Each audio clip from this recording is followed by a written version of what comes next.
Okay, so I'm here with Arnaud dos Santos. He's going to be back after a 4.5 year layoff. He's going to be fighting this weekend. He's going to be fighting Wild Fight Promotions, I believe it's the promotion. Because you've been out for so long, what has brought you back to fight after 4.5 years? You've a successful gym, you're a father, and you also have started up a successful promotion. So you have a lot on your plate. What brought you back to fighting?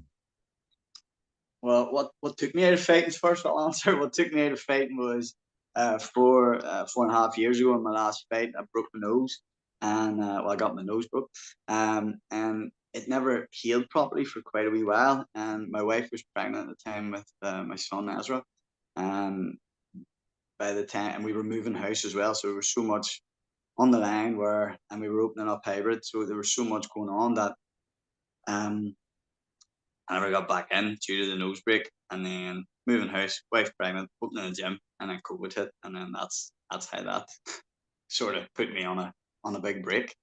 And then I was training last year and around the same time as when Andy was due to compete on Cage Warriors against Scott Malone.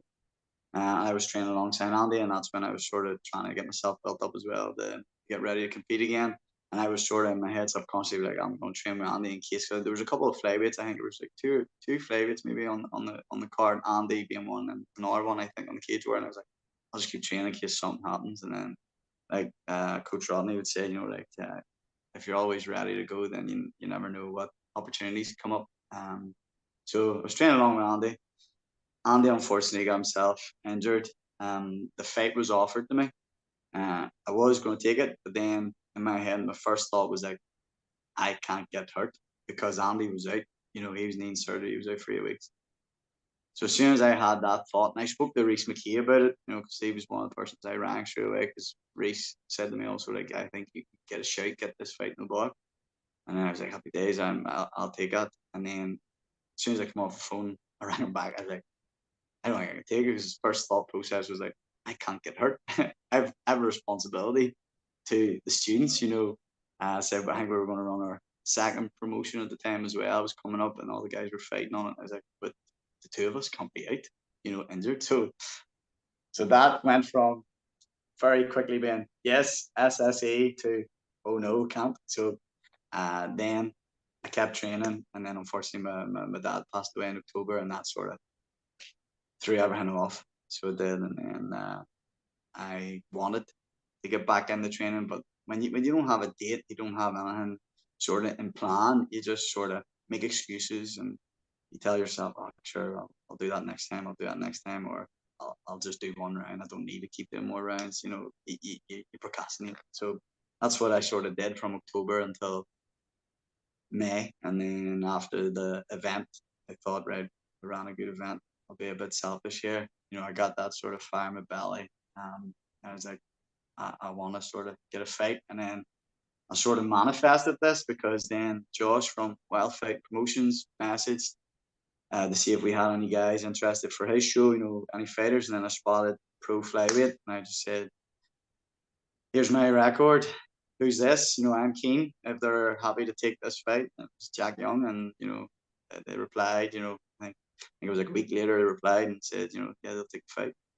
So that's how that panned out. That's a long. So obviously COVID changed it for a lot of people, and also sorry about the passing in your family. And there's a lot going on there. There's a lot of emotions, a lot of up and downs, obviously, with the passing. And then it's when you were offered that fight, like, and you said obviously you're up here, you wanted to fight, and then you realized your responsibility. Like, what were your emotions then? Like, because you were like, obviously you want to be a bit selfish, but then you came back down to earth and realized, no, I have a responsibility to these students. What was it like going through that? Were you thinking like, will I just take it? Like, might not get hurt? Like up and down so quickly. I spoke to my wife. It must have been literally, it was like a half an hour back and forth conversation. My wife was pushing me to take it. She was like, take it, like SSE Arena, Cage Warriors, nothing to lose. Take it on sort of short notice. Just go in. And I was like, yeah, like there's all that stuff. But then I was like, what about if this happens? What happens if this happens? I was like, how are we eating? How are we paying the bills? What about the students? That it was just a chain of like, all these responsibilities. And then Andy was out. So I was like, Andy, I have to pick up the sort of like, because Andy had a baby on the way. He's his bills to pay. Luckily enough, we have that, like if he's injured or if I'm away, the two of us there support each other. But it wasn't just one family. I was sort of having to look about after mine. It was like Andy's was there as well until he was back on his feet. Obviously, Andy done quite a good bit of admin and social media side of stuff, but like for actually being in the gym teaching, Yeah. I had this be like, no, you can't. So it was just straight away as soon as I was like, yeah, I can take this. Happy days, I fancy that fight, none to lose. And then it was back in my head. I was like, what if? And you can't go into a fight, and in the sport, you just can't go in with any self doubt or any sort of cautiousness. You can't. I don't think so. It's different if you've got like a wee injury and you sort of play around that and you sort of change your game plan. But it's if you're thinking about what happens if the day after the fight I can't show up for work, because competing is not my way of making a living. From day one when I got into MMA, it was a hobby, and it still is. Obviously now I make a living from it as a coach, but and run the promotion. But it's not a sport where you're going to be making a living until you get to the big shows. Yeah. And like you said, if you go in like that with any hesitation or self-doubt, that could lead, like, it is a sport where there's serious consequences potentially. Mm-hmm. Usually most competitors come out fine, but if you go in, I don't think you're going to give the best account of yourself. You're always going to have that little bit in your mind. And I think the mental side, because obviously you looked at that and said, okay, well, that's going to play on me. And I think the mental side, and I speak about this a lot recently because I kind of I've dragged it out with people talk to them. Do you think the mental side of fighting is overlooked in the sport? But it's starting to get looked at more now. But do you think this is a bigger portion than people actually want to admit, I think? Oh yeah, I think so. Like I I always speak to students about it. It's about an ego thing and it's a bravado thing. It's like like I I'm very open with the students where like I'll tell them it is 100% psychological. At the end of the day, you are putting yourself. For the men, like you're going in half naked, small gloves in front of the whole crowd, gum shield in, cup, that's it, and you're going at it in front of a crowd. You know, you're always going to get people that are going to have opinions after to belittle you. If the outcome doesn't come your way, and even when you get the win, you're still going to get some people that are going to give you stink about like oh you could have done this better or like you know just you'll always get people complaining or trying to bring you down. And I think also it's like you proving yourself. Can I do this? Like honestly, the hardest bit, in my opinion, is being able to walk into the cage and being present. Because I've said to students that it happened to me definitely in my last fight where it almost felt like I had an outer body experience because my body was there, but my Yeah. brain wasn't. And in that fight was solely muscle memory. I can remember thinking in that fight, from the very first punch, I felt the leather. I was like, I have absolutely no adrenaline. And I said to myself, survive the first. And Ronnie will just, excuse my language, say, slap the bits out of me and be like, right, let's go, boy, you got to go to work here. Where it was like, I knew I was just totally flat and my body was just going off muscle memory, in the fight. I wasn't reacting to anything he was doing. I was like wanting my body to do stuff my body was doing. It wasn't even an adrenaline dump because I didn't have any adrenaline. As I said, I fought at a later time than when I was supposedly meant to fight. I was meant to fight. First pro fight got bumped the main event. My body was asleep, and I'd never experienced that before. I think Michael Bisping spoke about he trained at the time when he fought Andre Silva, in London. I think they fought at 3 a.m. in the morning. I think it was, something like that, something stupid like that. And I think Or the he trained pay at that. per view in America, I would say. Yeah. No, I think it was like, when he fought him in London. I Yeah. think it was Oh, yeah. London. Yeah, yeah, yeah. It was like one of them crazy ones for the American times. They fought at like Yeah. They American don't times. cater to the American pay per view, so they went on. Yeah, yeah, yeah. It Yeah. was something like that. And I just remember hearing about him and I think, I don't know. I think it's real crap until I experienced it. And I was like, oh, yeah, like my body was completely asleep. So um, that's the first time I experienced that full sort of flat. And then in my head, I remember coming out of that fight, like feeling like terrible. thinking, oh, I don't want to do this sport anymore. That was horrendous. What he done to me, I usually do to people. I didn't like being on that side of it. But that's all the negativity straight away after the fight. You just think of negatives, but then positives. There's so many positives to take of like during the camp, how much I improved. It's the frustration of not being able to show your best self. Yes, we have a saying here where we go, we win or we learn. Technically, if you ask most fighters, as long as they perform, the outcome, if they're beaten by a better man or a better woman on the day, as long as they perform, they're satisfied.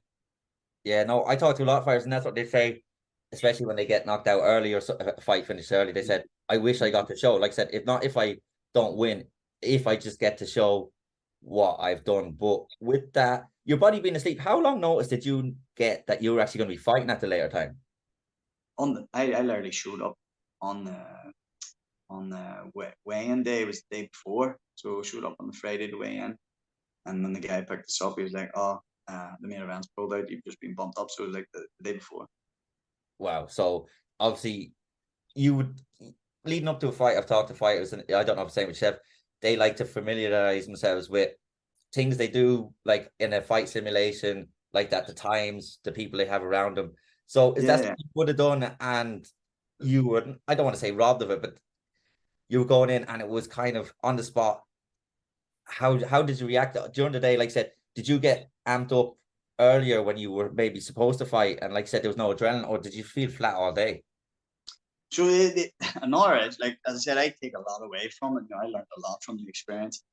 I don't know if it was partially my fault not being more bossy about like, no, I'm not doing this. Like I was in at the venue from 3 o'clock for medicals, blah blah, and then the promoter wanted me to hang around to do a face off at about, I think it was like 7 or like 6:30 or 7, something like that in the cage, like an old school Pride sort of face off. So because we weren't paying for taxis, back and forth to the event, we were walking, um, hung around in the venue, and I had another teammate who was fighting, and he was on early on the card. So I was in the venue from sort of 3 in the afternoon, and I didn't fight till like after 11 o'clock, like half 11, like near 12. From what I can remember.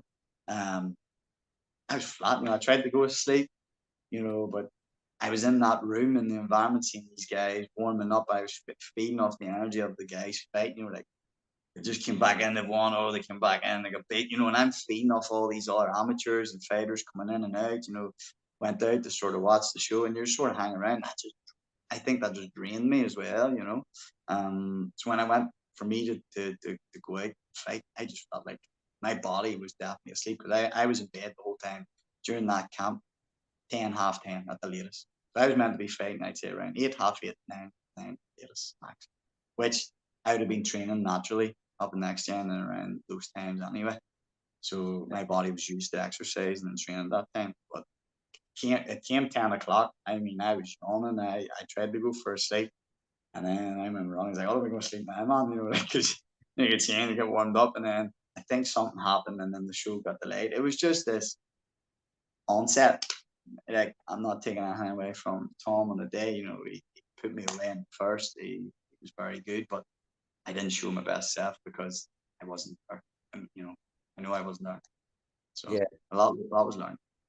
And do you feel, because of the way that ended, and you've like everything happened in the meantime, do you think, not that you want to prove yourself, but or maybe it is that you want to prove, do you want to come and show your best self now? Are you planning on continuing fighting a bit more after this fight, or are you just going to take this fight and see how it goes? Well, it definitely left a bad taste in my mouth. I think it really left a bad taste in my mouth, and I I don't want to finish things on that. I just don't think it would be fair on the amount of work I've done in the sport, what I'm doing currently in this sport, that to have sort of that bad taste. It wasn't about the win or losing. As I said, yeah, it's I want to go in and perform. Um, I've wanted to go back in and fight for the last 4 years. And then obviously I want to see my progression, and I want to see sort of my improvement. And I want to see, can I do it again, in a live situation, hand to hand combat, where it's nothing structured, nothing sort of controlled. How do I go with people? Can I still zone out people's voices and just listen in on my coach's voices? Can I still do all these things? And then also, it's for me to be able to bring information back to the students also. But yeah, I'm taking this fight. And then we'll see where it goes from there. I never like to look past. I just like to be in that moment. And then you can look too far in the future. Yes, you can sort of prepare yourself for things in the future. If you're looking in the past, you only want to look in the past as a learning thing. You don't want to look at the negative things. You just want to take out, things that you can learn and grow from. But you just need to be present, because at the end of the day, every time we wake up every day, we can only be on this day. It can't be tomorrow, can't be yesterday. So just be on the day. Yeah, 100%. And especially with the students that you have now, you said you opened hybrid at that time, coming to the end of the last fight and over COVID. You obviously can pass on experience. And do you think the experience you're going to get here, like I said, is to kind of prove yourself as well, but it'll be valuable experience to bring back to people, like, because some people might go in and out of fighting, and this experience will then be able to help them, and you will experience it again. But like that, I'm excited to see you back in. It's like that. It's a long time, and like everything you've done over the past while. Like I was at Fit to Fight, which was a fantastic show. I really, really enjoyed it. I went to Chaos the day before, and I went to that. What I loved about it was the novice, the nervous energy, the who's going to go first. It was really, really exciting, and something that I found interesting. Obviously, the guy who fought Jamie McAleese fought for the flyweight title. You actually bet him for the flyweight title on Clan Wars just before you turned pro, yeah? Yeah, that was my first fight for Next Generation, and straight off that fight, Ronnie just said, "Ha boy, you're going pro." I was literally back in the changing room. He's like, "Ha boy, you're going pro last time," and that's how it worked out. Yeah, so yeah, I fought Jimmy. I was, I think that was one of my best performances, definitely as an amateur. But um, again, something else from this fight. This is the longest I've ever trained for a fight, because most of all my fights from I got in the sport have all been like short turnaround, like 2-3 weeks, because I was training, and then something came up, Yeah. and it was like, here, it was this in 3 weeks, and I dislocated my elbow in my second professional fight at the 3 Arena, like within, I think it was like 30-40 seconds. Wow. From my turned professional, I've just got injuries after injury. So that's why, my record is so low, but compared to as an amateur, when I was an amateur, I would try to push 5 or 4 fights out a year, and that was the plan. But I just got, like, I went the Next Gen, and I already had that one amateur fight. Great camp. I really developed, progressed, learned so much. Like, there were so many monsters back then in the gym, and young up and comers like Reese, and Mark Andrews at the time. And then I ended up injuring my ankle pretty badly before Christmas. So I was meant to make my pro debut in February on Bama. And then I injured my ankle. That put me out to like near the summertime. And then, because I was out for so long, Rodney said there's an opportunity to fight in the IMFs in Vegas. I was like, yeah, well, I'll train for that. We'll have a go with that. And then I was training, and there was like a week's notice. The message came through, "Hi boy, you ready to go? Pro debut on Bama against." It was meant to be a debut guy. We were told already it was a debut guy, but it ended up being Jimmy Pearl. He was 3-0, and he was like, he finished third in the IMFs. But that was irrelevant. I was like, I'm not making any money from this hobby. I don't have the money to pay to go to the IMFs. I didn't know how the heck I was getting there, and it was like £1,200. I was only earning like £7, £7.50 an hour back in the day, and I remember going to myself, and I just had a house, and I was like, I need to start earning money from this hobby, or else the wife's not going to be happy about this. So, I ended up taking the fight on the week's notice, and that's how my pro debut went. But the promise was, if I took that fight, that they were meant to get me on in the 3 Arena later on. I think it was like September. They never did, and I ended up taking the fight against Kiefer Crosby. Kiefer Crosby. I didn't want to get his name wrong. Kiefer Crosby. I think it was like a week and a half's notice. His guy pulled out, and again I took that, and then ended up dislocating my elbow and then needing surgery, and I was almost out for 2 years with that one. So when you turned pro, you didn't have the best of luck, obviously, with injuries, and you see that with fighters a lot, that they turn pro or they're high amateurs, and they're out. There's like one or two that I've seen that when I started this, you could see them, you're like, they're going to be good, and they've been out since, and you're just like, imagine how frustrating was that, because you'd had that amateur career, to start getting these injuries when you went pro. It was just so frustrating, because the momentum I felt I had from that fight, with Jamie, you know, I felt like a completely different animal. Like, I mean, my wrestling and striking just went up to another level combined, you know, and I was just like, yeah, yeah. As soon as Rodney said it, I was like, you sure? You know, originally I was like, sure. And then I was like, yeah, let's go. You know, I was like, yeah. I was like, because I felt like Abraham was right. I was like, I'm just going to go back to the gym. You know, there was ready, you know, Alan Philpott and Andy and Norman, you know, who else was there at the time? I was professional. I'm sure I'm missing a couple of names, but, and you know, I was training with them anyway. And in my head, I was like, I definitely think I was looking at the professional scene in around at the time. There wasn't that many flyweights definitely in UK and Ireland at the time for, you know, that were pro. Um, and I was like, yeah, I definitely think I could definitely go pro. And it was just going to add in more weapons to the arsenal for in the professional, but it just killed the momentum. That injury definitely killed the momentum. But in my head, I was like, I'll come back. I'll recover the quickest. It was because originally when I went and seen doctors about it, they were like, you're not gonna be able to fight again. Right? You're not gonna be able to fight. Went and seen, right, your range of movement in the elbow is gonna be like after your surgery is gonna be like this, right? So like if you think about it like that, they're like Yeah. after your surgery you'll be like that. You'll never be able to straighten your arm back out. And a Wow. couple of surgeons said no, and then I found my mum worked at the Ulster Independent Clinic, and she had a good few friends. One, Mr. Doctor, I want to say Doctor Eaton. I'm terrible with names. I'm terrible with names, honestly. Went and seen him. He was like, "Yeah, I'll be able to operate." And he said the same thing. He's like, "I don't know if you'll be able to get full range of movement, as in like full extension." He's like, "You'll probably be able to get the about there." He was saying, you know, and I was like, what's the reason for me not being able to? He's like, well, build up cartilage and just, he says, depends on how much pain tolerance you take. And I remember as soon as I was able to start testing the range in the arm, I just started getting sandbags, putting it on the table, and then just sit down. Like it was sore, but I just remember just going and just straightening the arm. And then within like 3 weeks, I was able to fully extend the arm. Wow. Just it was like it was just in my mind. I was like, you're telling me I can't do this. I was like, I need to do this just to prove. You know, it was like mind over body type thing. Yeah, it So was I like a got it done. mental thing. It was like Yeah, you rehabbed yourself back to fighting shape, which that's yeah. like you said, a lot of it is mental, I think.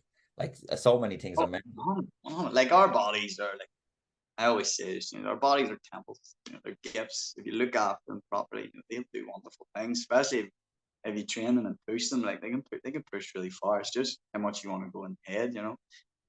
So you just got to push it. But the big thing about my pro debut, this is why I've got the guys traveling already. You know, being so young. My pro debut was my very first fight that I traveled abroad. So I had to experience weight cutting abroad. I'd never done that before. And when we arrived, we were like thinking in our head, oh, there's going to be a bath, there's going to be a sauna, there's going to be a bath, there's going to be a sauna. None of that. Treadmill. Ronnie's like, burpees, jumping jack, boy. Let's get these Oh, done. We had me hiking all around Birmingham. You know, that's how I had to lose the weight, which was horrendous. yeah, no, like that. And obviously Mel went over recently. You had the guys go over for Goliath as well. Um, Yeah, it is good because like that, there's so many different parts to fighting. Like there's fight week. Like fighters can go and you can do interclubs, you turn up and fight, but there's fight week, there's fight day, trying to manage your time, then experience going away. And all these things are new to you, and you don't want it to be new to you going pro, which it was for you, because then it's like, yeah. I've never experienced this before. What are the do's and don'ts? And at that time, obviously, the scene was starting to get bigger and bigger, but a lot of people might not have experienced that. And I don't think the scene was as close together as it is now at the minute. But No, that, like with the amount of shows as well that are willing to bring actors over. You know, again, some of the shows are more further on in their stage where they have, you know, some of the funds to be able to like pay to bring some of the amateurs over. You know, because obviously some of the promotions are paying for flights and then hotel and then sort of it costs you. You know, whereas it's like the jiu-jitsu guys. Like jiu-jitsu is the only sport I know like you have to pay so much money to compete. You which know, is that's why I think what Chaos is doing is absolutely fantastic. You know, getting a platform like that for the guys to compete for free. You know, it's fantastic what Jason and Andy are doing. You know, with the jiu-jitsu side of things up there. But yeah, if you don't experience traveling before you turn pro, you're going to experience a lot of obstacles that you've never experienced before. You know, because it's very easy for you to get comfortable and develop this routine over here and like have this wee comfort blanket, and you have everyone that you sort of need, and your facilities that you're able to use, for your weight cuts, your rehydration, your nutrition, all these things that are on hand. As soon as you travel abroad, it's not there anymore. Yeah, it's like, where do I get sauna? Where do I get this? And obviously, next time to look ahead, where's the nearest sauna around here? Where's whatever it is that you need? Well, that's why a lot of people now, even you look at top pros, like they have the portable saunas. Like we traveled for Andy's as first world title, Ukraine, and expecting baths. People have, they either do baths or sauna. It's whatever you sort of prefer. It's whatever your body sort of reacts best with. So like personally myself, bath. I'm better with the bath, and my body definitely releases a lot more water with the bath. And when we arrived in Ukraine, showers, no baths, right? Or just a jacuzzi, because we brought the Epsom salts and everything else. Jacuzzi. This is a funny story. Like Andy, he's cutting weight. And I went to look for the salts to be like, where are they? And he had them in his hand, and I looked over the jacuzzi, and he just dumped them straight in. I was like, no. I was like, what'd you do that for? He's like, I just dumped them in the jacuzzi. I was like, and the thing's cold. And I was like, it's got a filter system. It's just gonna filter it out by the time it's warm. I was like, so it never heated up, and the time was going down. So we ended up having to do the sauna, and I remember doing it with him in the sauna, and I remember losing like near 3 kg in the sauna with him, and you can't drink the tap water over there. Yeah. Like, I remember water was so expensive, and I went to the shop to buy water for that. That was probably Andy's hardest weight cut. If you ever talked to him, like I was definitely his hardest weight cut, because at the time he got comfortable with doing bath and a wee bit of sun, and I wasn't there anymore. And the water was so dear. Like I went to buy some water, and then the locals were like, realized I wasn't from there, and they were like, it said like whatever it was. They were like, they added an extra 10 on top, and it worked out like the water was 12 quid. I was like, what? 12 quid for a bottle? I was like, I'll slip on it. You're only getting one bottle, mate. Like, and I remember watching them drink that water. Really do that, drink water. Oh, Just not in the bag. stop. But yeah, so that it's all those types of things, that come into play. So it's great that the likes of Mel, I said there, she experienced that out of body experience, like I was talking about in her last fight, where she just froze, and wasn't there. She just didn't get going. And I said to her, but look, you've experienced that in only your second amateur fight. You're way ahead of me, and I only got that in my pro, and well, that experience in my last pro fight. I was like, so you're way ahead of me. And then the likes of Lewis, Callum, and Tyler, who were away there as well, they're way ahead of myself as well.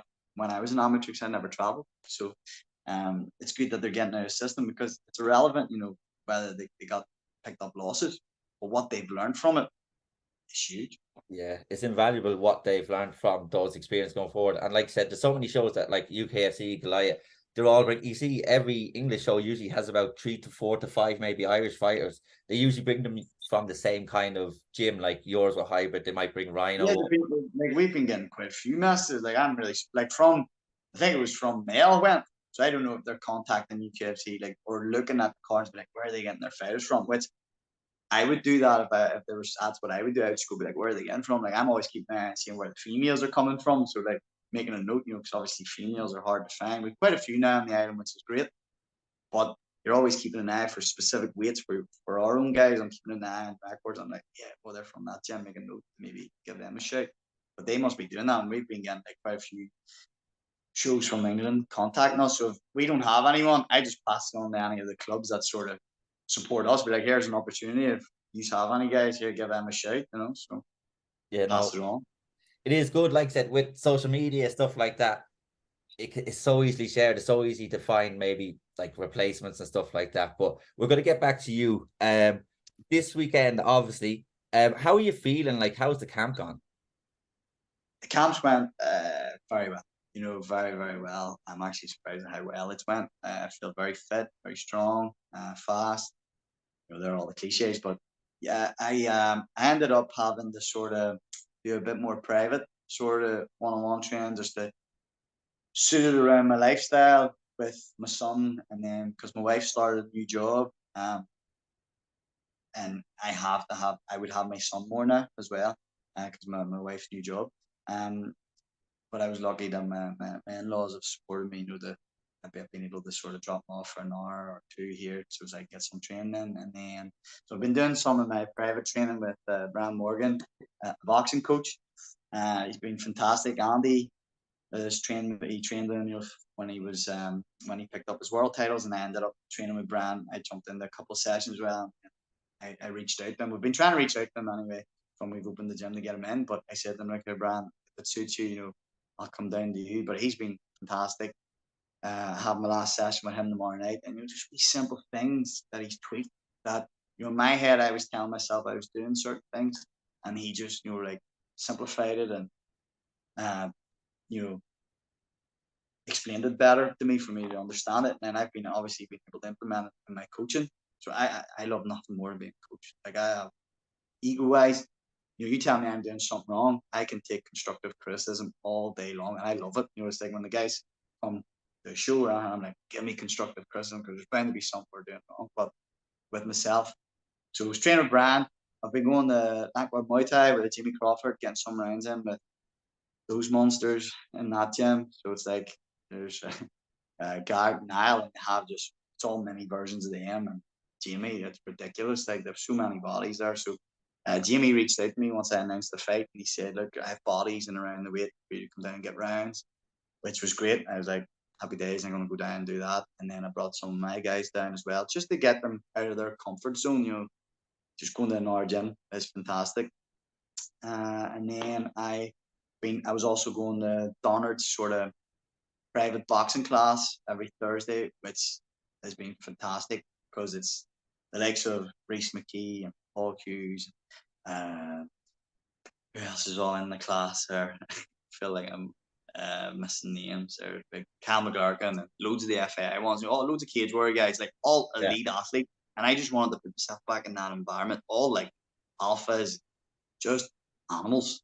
And I wanted to feed off that energy and just watch them all work, and then just see if I can still keep up also.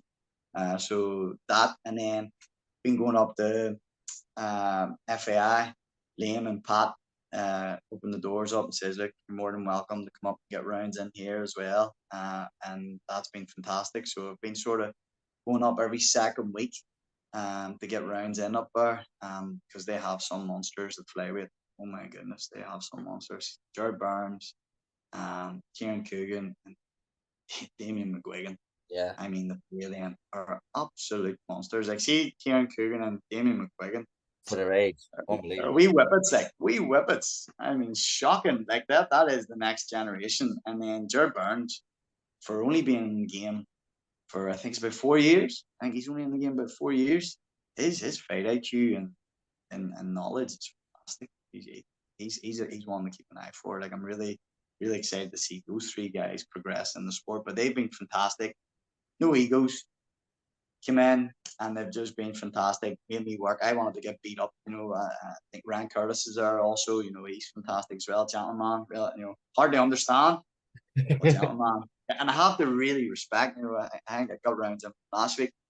I said to him, I was like, what time did you leave at to get up to the class last Thursday? I think he said 3:30. Said, that's unbelievable. That is, you have to just respect that. There's so many of the students there that travel from so far just to come in. It's Pat's wrestling class I'm talking about there, but the training, the environment, and then it's also with the bodies. They all push each other so well. There's definitely something special in FAI, and I experienced it. They all push each other, and Liam and Pat, just leading the ship. That's really, really good, really good. No, it sounds like you've had a good camp. I can't actually wait for your fight this weekend to see how you get on. I'm going to let you go as well. Is there anything you want to say before you go, or anything you want to say? Yeah, 100%. I want to give a quick shout out to sponsors.